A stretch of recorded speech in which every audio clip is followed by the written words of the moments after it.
I'm Ronnie Lott, and I'm here at the Dwight Clark Legacy event. By the way, man, there's some pretty cool people here. Welcome back to another episode of the Jim on Base Show. We're at the great Ronnie Lott. And Ronnie, it's great to see you again. Last time I saw you was at the Keena Turner event, and now we're at the Dwight Clark event. Yeah, and I think what's great is that when you think about Keena Turner and you think about Dwight Clark, you think about excellence, you think about what they did, not just for playing the game of football, but what they did after playing the game of football and how they were involved with the community and how they were involved with the 49ers and how they worked for the 49ers. And so, to me, excellent individuals, but individuals that had something to say about why we're going to make the game better.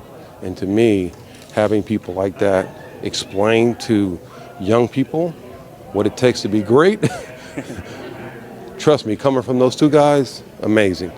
And like you kind of said there with the community, I know you're close with Keena and his family, and all of this kind of really shows how much of a family organization the 49ers are, right? Yeah, that's true. And I think what's interesting, again, is that started from some guy named Eddie DeBartolo. And so when Eddie was doing his thing and helping us, you know, one of the hardest parts in life is knowing that he had the good fortunes of saying, what do you need? Not every owner could say, what do you need? And I think what was great about that is that not only what do you need, but you got to earn it. And I think one of the great things that I remember is that he would always say, man, if you want something, you better bring something. If you want something, you better bring something. And so I used to sit there going, oh, okay, all right, I got that message. And I think the message was loud and clear that that's how he lived his life. And that's what he continues to do with his life, is he's always constantly making sure that he is definitely bringing it. And I think one of the great things in life sometimes is we forget how to bring our best every day. That's a great point. And it makes me wonder, too, like we're here for Dwight Clark, and I was wondering, like, what kind of teammate was he? Was he a uniter? Because we're still uniting today. Well, I think what he was a guy who literally said, I want to show you I'm going to work hard every day.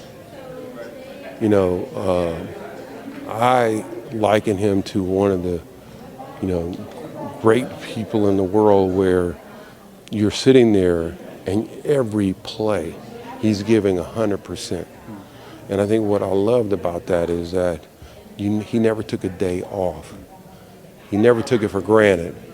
And he took that kind of characteristic and said, hey, you know what? I can do that.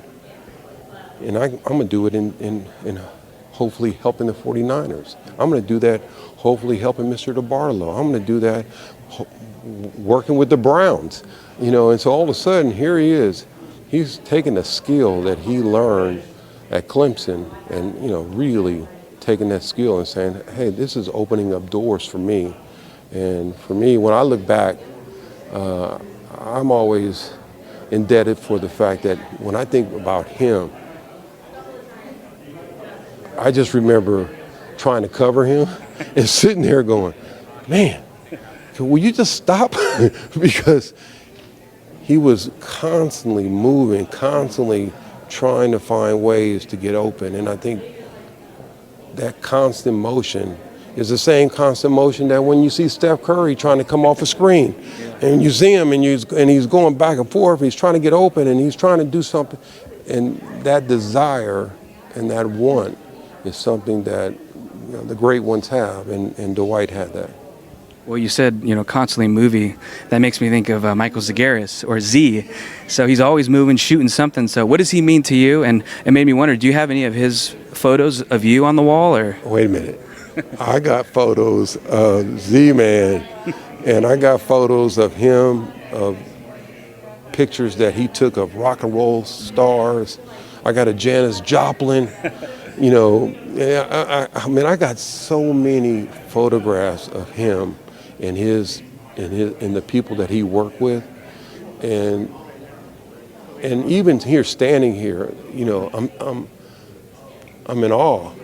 I'm in awe because it's the people that he was able to interact with, you know, the legends that he was able to interact with. And I think for me as a person who loves to be around great people, he saw some of the greatest of all time in music, some of the greatest of all time in football, some of the greatest in all time in baseball. That's a great point. You know, it's kind of a mic drop right there. Yeah, right. It is a mic drop, so I'm going to let that one go. Ronnie, thanks for coming on. Thanks, man.